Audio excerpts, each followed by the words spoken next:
नमस्कार, C10 news देख रहे हैं आप और मैं हूं आपके साथ चंदन भारद्वाज। महाविकास अघाड़ी की तरफ से लखीमपुर खीरी हिंसा के विरोध में आज महाराष्ट्र बंद का आह्वान किया गया है। महाराष्ट्र की महाविकास अघाड़ी सरकार द्वारा लखीमपुर खीरी हिंसा के विरोध में महाराष्ट्र बंद का सोमवार सुबह मुंबई में हल्का फुल्का असर नजर आया। आम दिनों के मुकाबले सड़कों पर वाहनों की संख्या कम नजर आई। मुंबई के बांद्रा में ट्रैफिक कम देखा गया। हालांकि मुंबई समेत पूरे महाराष्ट्र में जरूरी सेवाएं समूचे रूप से चल रही हैं। हालांकि इस महाराष्ट्र बंद को लेकर रविवार दोपहर तक पुणे, मुंबई, ठाणे के व्यापारियों ने विरोध किया था, लेकिन बंद को लेकर भी संगठन में कंफ्यूजन नजर आया। जहां एक तरफ मुंबई व्यापारी संघ के प्रतिनिधि ने कहा कि वे किसानों के दुख दर्द को समझते हैं, उनका समर्थन करते हैं, उनसे सहानुभूति भी रखते हैं, लेकिन इस बंद में व्यापारियों को न घसीटा जाए। वहीं कल शाम में मुंबई ट्रेडर्स फेडरेशन के अध्यक्ष वीरेन शाह ने एक वीडियो जारी कर कहा कि सारे दुकानदार शाम 4 बजे तक दुकानों को बंद रखेंगे। उन्होंने कहा कि अलग अलग इलाकों के व्यापारियों के फोन आ रहे हैं और स्थानीय स्तर पर शिवसेना और महाविकास अघाड़ी से जुड़ी पार्टियों के नेता व्यापारियों से अपील कर रहे हैं कि बंद में व्यापारी उनका साथ दें। ऐसे में शाम 4 बजे तक दुकानों को बंद रख उनका समर्थन किया जाएगा और 4 बजे के बाद दुकानें खोली जाएंगी। मुंबई के व्यापारियों के बाद पुणे के व्यापारी संघ ने भी शाम तक बंद के समर्थन का ऐलान किया, लेकिन पुणे के रिटेल व्यापारी दुकानों को खोलने पर अड़े हुए थे। नागपुर और औरंगाबाद के व्यापारी संघ ने दुकान खोलने का ऐलान कर रखा है। मुंबई, ठाणे और आसपास के इलाकों के लोगों के लिए एक अहम खबर यह है कि नवी मुंबई का एपीएमसी मार्केट आज बंद है। मुंबई और आसपास में सब्जियां यहीं से सप्लाई होती है।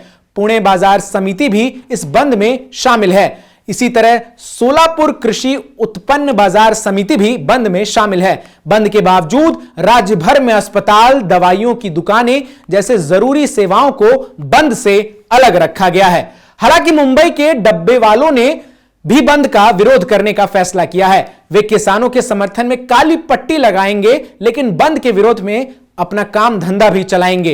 वहीं राज ठाकरे की पार्टी मनसे के सिने विंग ने भी बंद का विरोध करते हुए कहा है कि राजनीतिक दलों को राजनीति शुरू रहने दी जाए, लेकिन फिल्मों की शूटिंग बंद नहीं रहेगी। उनका कहना है कि हम किसानों का समर्थन करते हैं, लेकिन शूटिंग बंद रखने का आर्थिक बोझ उठाना अब फिल्म उद्योग के कर्मचारियों के लिए असहनीय है। उत्तर प्रदेश में हुए लखीमपुर खीरी हिंसा के विरोध में एनसीपी प्रमुख शरद पवार ने भी बंद को शांतिपूर्ण तरीके से सफल बनाने का आह्वान किया है। वहीं एनसीपी प्रमुख के अलावा एनसीपी के प्रवक्ता नवाब मलिक ने लखीमपुर हिंसा के आरोपी आशीष मिश्रा के पिता और केंद्रीय मंत्री अजय मिश्रा के इस्तीफे की मांग की है। शिवसेना से आदित्य ठाकरे और संजय राउत ने अपने कार्यकर्ताओं और नेताओं से बंद को सफल बनाने की अपील की है। कांग्रेस प्रदेश अध्यक्ष नाना पटोले ने राजभवन के सामने मूक रहकर आंदोलन करने की कांग्रेस कार्यकर्ताओं और नेताओं से अपील की है। वहीं कांग्रेस दोपहर 12 बजे से राजभवन के सामने मौन व्रत रखकर आंदोलन करेगी। इस सबके बीच बीजेपी नेता नीतीश राणे ने कहा है कि अगर व्यापारियों के साथ दुकानें बंद रखने की जबरदस्ती की गई तो बीजेपी कार्यकर्ता सड़कों पर उतरकर विरोध करेंगे। जो भी दुकानदार अपनी दुकानें खुली रखना चाहता है उन सभी लोगों को बीजेपी के कार्यकर्ता जो हैं मदद करेंगे। गौरतलब है कि 3 अक्टूबर को उत्तर प्रदेश के लखीमपुर खीरी में हुई हिंसा के सिलसिले में अजय मिश्रा के बेटे आशीष मिश्रा को 11 घंटे की पूछताछ के बाद शनिवार रात को गिरफ्तार कर लिया गया था। मामले में दर्ज प्राथमिकी में आशीष मिश्रा का नाम है और उस पर आरोप है कि वो उन वाहनों में से एक में सवार था जिन्होंने उत्तर प्रदेश के उप मुख्यमंत्री केशव प्रसाद मौर्य का विरोध कर रहे किसानों को कुचला था, जिसमें 4 किसानों की मौत हो गई थी। आरोप है कि इसके बाद किसानों ने 2 बीजेपी कार्यकर्ताओं और एक चालक की पिटाई कर हत्या कर दी थी। इस घटना में स्थानीय पत्रकार रमन कश्यप की भी मौत हो गई थी।